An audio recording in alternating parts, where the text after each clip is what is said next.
welcome to Lockdown. My name is Emma Allsopp and I'm a first year Law and Politics student at Queen's University Belfast. Now, I mention Queen's and I'm sure already some of our viewers are conjuring up images of the Holy Lands and the drunken parties that have taken place throughout the pandemic. However, this is far from how the majority of young people have been spending their time throughout the pandemic. I know as we as young people want to be seen as part of the solution rather than part of the problem.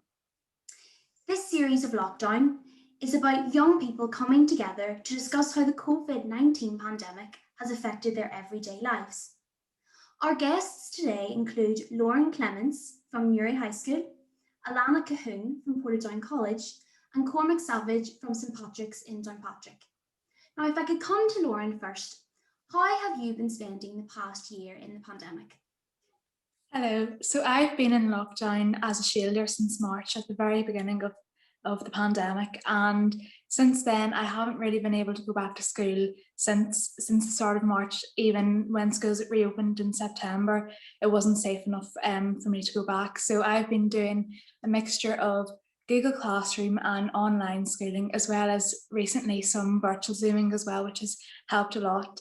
I have also I haven't been allowed to go to sort of shops and things like that, but I have been going to hospitals, which is quite different from the rest of the population at this time, which is it's really interesting to go into the hospitals and see sort of the work that the healthcare staff are doing, and it opens your eyes and you sort of look at them in admiration of what they're having to go through and what they're doing and sacrificing for others. It's really inspiring. No, thank you so much, Lauren. And now, Alana, if I could turn to you, how do you feel that the pandemic has affected your and your friends' education?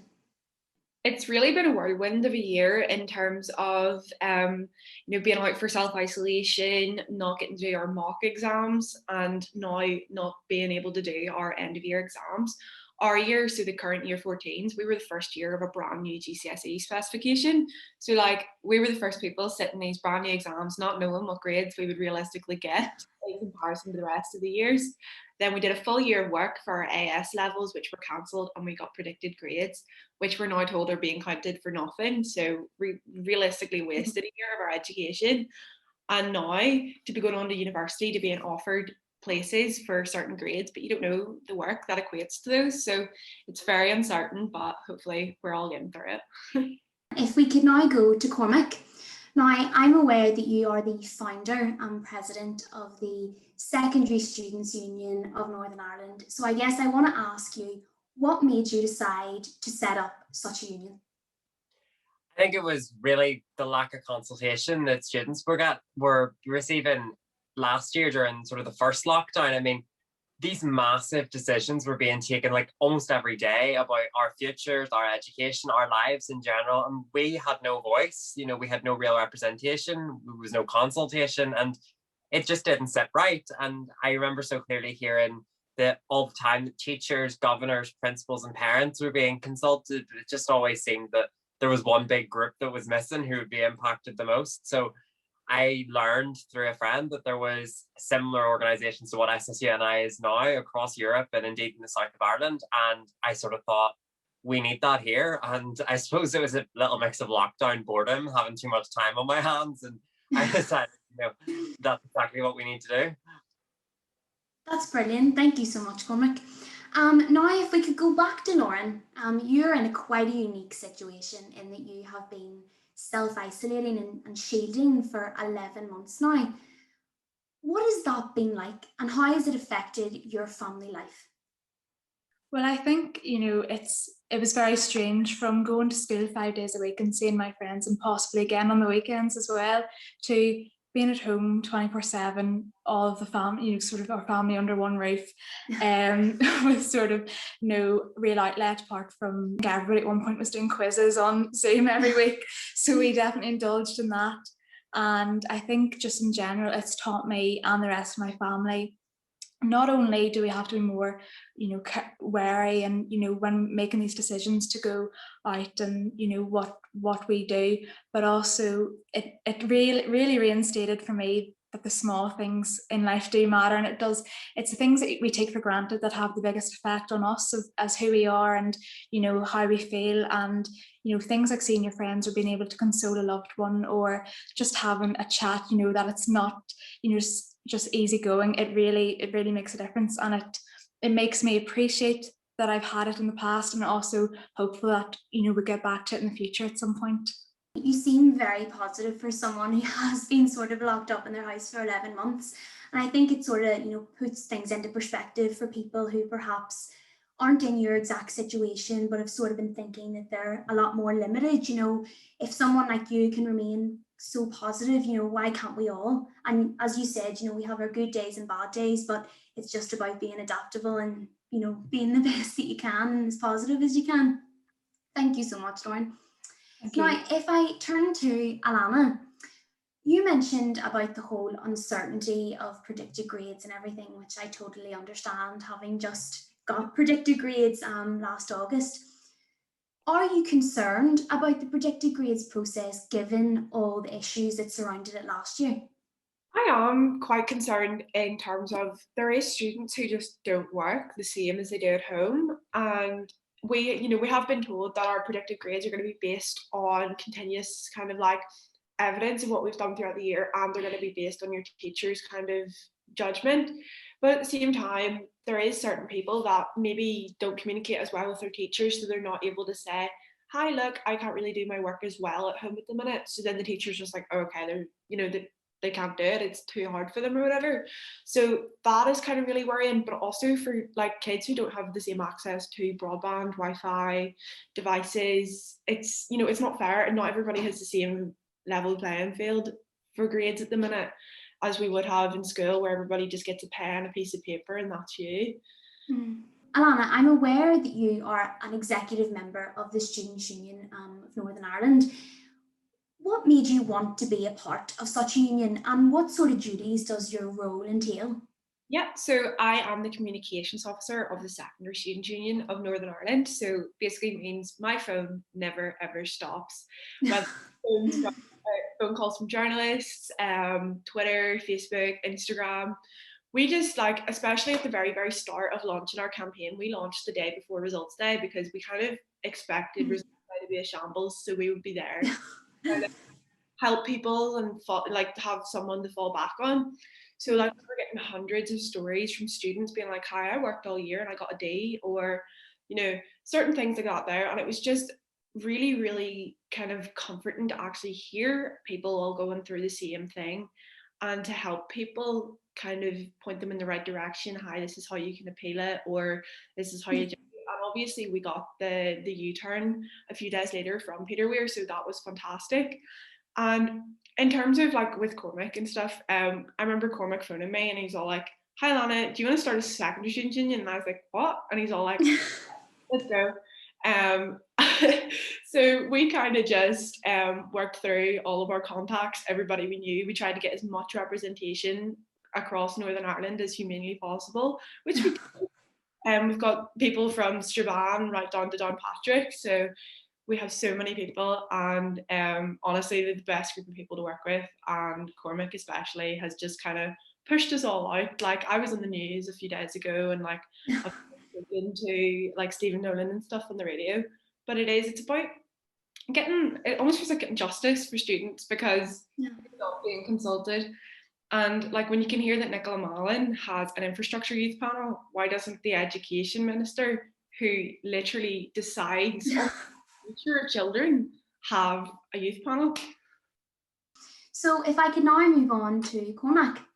So as we have already established, you are the founder and president of the Secondary Students' Union in Northern Ireland. So I guess I just want to ask you, what sort of challenges have you had to overcome heading up such a big society? Well, Alana mentioned we launched on, I think, the 12th of August, and A-level results came out on the 13th.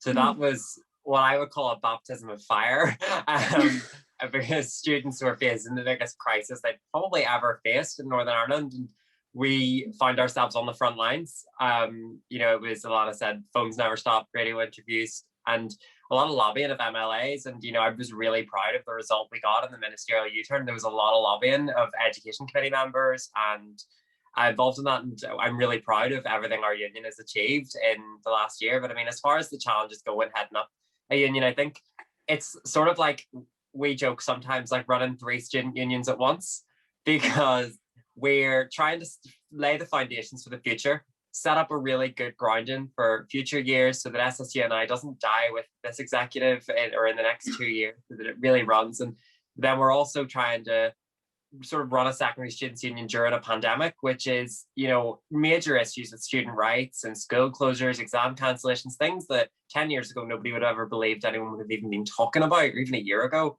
And then the third one is we're trying to do all the normal things that a student union does, things like student councils and student mental health. And we have a great executive of 10 people who are all running on all those things, and we're managing a plate spin.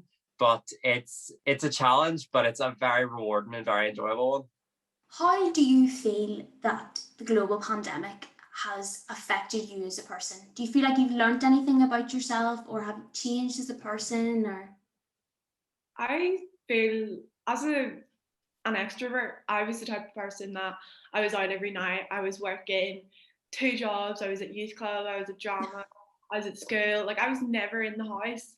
And then for everything to just stop was detrimental to like who I felt as a person, because like my whole personality was just me being busy all the time and me having things to do. I'm like, oh yeah, I'm at dancing, oh I'm at drama, oh I'm at youth club, and none of that's happening anymore.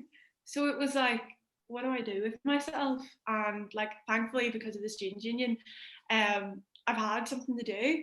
And write my personal statement for uni, I was terrified because during the summer I was meant to be going to Boston on a social action trip, and I was also meant to be going to Bosnia and Croatia to study conflict resolution, and none of those happened. And those were going to be major parts of my kind of speaking points for my personal statement. None of them happened, but yet due to all I learned about myself and how to actually deal with boredom and how to do more productive things during the pandemic, I think has really kind of helped me grow as a person. Yeah, I mean, Alana's exactly right. I think I could speak for our whole executive, and that the student team's really given us something to do. I mean, I know for me, I sort of come from the same boat as Alana of being somebody who's permanently busy and likes to be busy. And that's one of the things I think I struggled most with during the first lockdown, in that I was sort of living at 100 miles an hour. I was in school. I was doing ASs. I, outside of school, was involved in a lot of different things. I was a member of youth parliament, and then suddenly everything just stopped one Thursday in March. And I think SSUNI really gave me, and I know Alana as well, and everyone else, a chance to throw ourselves right back in mid-pandemic. And I mean, I would call it making the most of the situation we're in, because as I say, Zoom's a wonderful thing.